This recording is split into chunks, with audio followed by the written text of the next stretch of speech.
If you're loving this podcast, be sure to check out the full lineup. From news and local politics to sports and true crime. Find your next great listen right now at DuluthNewsTribune.com/podcasts. That's DuluthNewsTribune.com/podcasts. Hello, Northlanders. It's Tuesday, September 10th. I'm Wyatt Buckner, the Duluth News Tribune Minute, presented by Minnesota Power Employees Credit Union. The average MPECU member saves over $785 a year in better rates and lower fees. And with MPECU, every ATM is your ATM. With their free checking program, you get ATM fee reimbursements at any ATM anywhere in the U.S. Check out Minnesota Power Employees Credit Union services online at mpecu.com or visit their offices in downtown Duluth, Arrowhead Road, or Miller Trunk Highway. Now here's a look at today's headlines. Following this week's presidential debate, Vice President Kamala Harris and Minnesota Governor Tim Walz will be barnstorming battleground states to share their message of a new way forward. For Walz, that includes a campaign rally in Superior on Saturday afternoon. The time and location for the rally are still being determined. The goals of the New Way Forward tour, according to the campaign, is to mobilize support, drive enthusiasm, and reach the voters who will decide the election in less than 60 days. Harris plans to kick off the tour in North Carolina and Pennsylvania, while Walz stops in Michigan and Wisconsin. Second Gentleman Douglas Emhoff and Minnesota First Lady Gwen Walz will embark on other swing state stops in Nevada, Arizona, Florida, Georgia, New Hampshire, and Maine. Walz also visited Superior on January 25th, when he spoke during President Joe Biden's appearance at Earthrider Brewery to discuss infrastructure.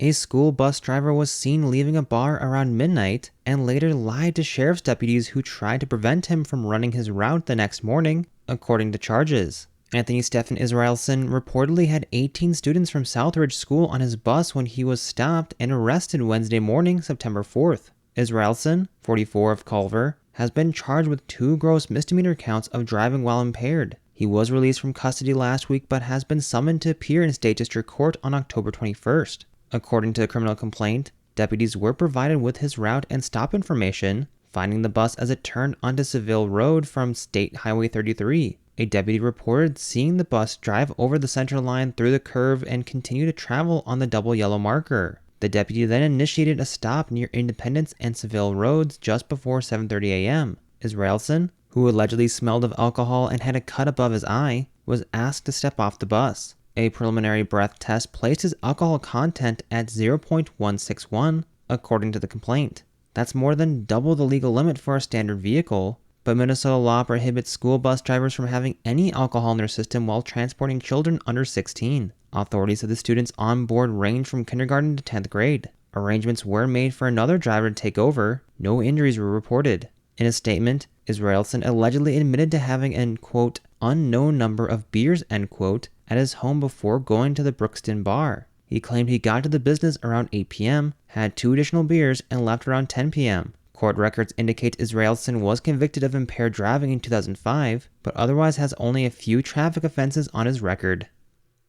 Dan Williamson now joins us with a special guest. Thank you very much, Wyatt. I'm joined by one of our colleagues, Duluth News Tribune arts and entertainment reporter Jay Gabler. And Jay has a story that he's working on for Wednesday's print edition of the Duluth News Tribune. It's also a story that you can find on our website at DuluthNewsTribune.com before it comes into print. And Jay, this is a story you were telling me that involves a Northland priest that might just become a saint? That's right, Dan. Of course, this isn't an arts and entertainment story, but I felt like I was qualified to write it, given that I received 13 years of Catholic school education, including 5 at Holy Rosary in Duluth. And that is going to be the new resting place of a priest who passed on just over a century ago. His name was Joseph Buh, B-U-H. There are a few different ways to pronounce it depending on your accent and how authentic you want to be, but it's okay. I've learned to say Boo. It kind of sounds like what a ghost would say, but it's actually spelled B-U-H. He was a missionary immigrant to the Northland area and became one of the most influential early Catholics in Duluth in the late 19th and early 20th centuries. He's considered the founder of the Diocese of Duluth, so certainly a very important figure in our area. And the diocese is taking first steps to consider whether there might be reason to establish an organization that could move the late Monsignor Boo into sainthood. So they've exhumed his remains, and they are going to move them to Holy Rosary, where they can be more readily venerated and visited by the faithful. Very interesting. I'm certainly intrigued. Are there many people with Northland ties that are saints? Absolutely none, Dan. As a matter of fact, there are really only a few saints that are tied to the United States at all, let alone being from Minnesota, let alone being from the Northland and having any kind of impact in Duluth. So even the idea that Monsignor Boo is being possibly considered for potential sainthood one day is a pretty big deal for area Catholics. He would certainly be, were he to be canonized, the Northland's first saint, Minnesota's first saint, although there is another contender in the mix, and one whose cause, if you will, is a little bit further along. Bishop Frederick Berga, also known as the Snowshoe Priest, is a figure you know about if you know your Northland Catholic history, or if you read our Northlandia series, because we wrote about Father Berga, who really was mostly based in Michigan, but had a crossing of Lake Superior by canoe that he felt he made alive because of the protection of the Lord. And so the Cross River coming into Lake Superior in the North Shore is named after Father Berga and the cross that he erected to thank God for helping him survive that perilous journey. So Father Berga is also being advanced for potential sainthood, and they've been working on that for decades. So this is by no means a quick process. We're not going to find out, maybe even in our lifetimes, Dan. I hate to say it, but it may be that long before we know whether, Father Boo or, for that matter, Father Berga can actually advance to sainthood. But there are two potential future saints from the Northland, or who had Northland ties at least. What happens if it doesn't work out to become a saint?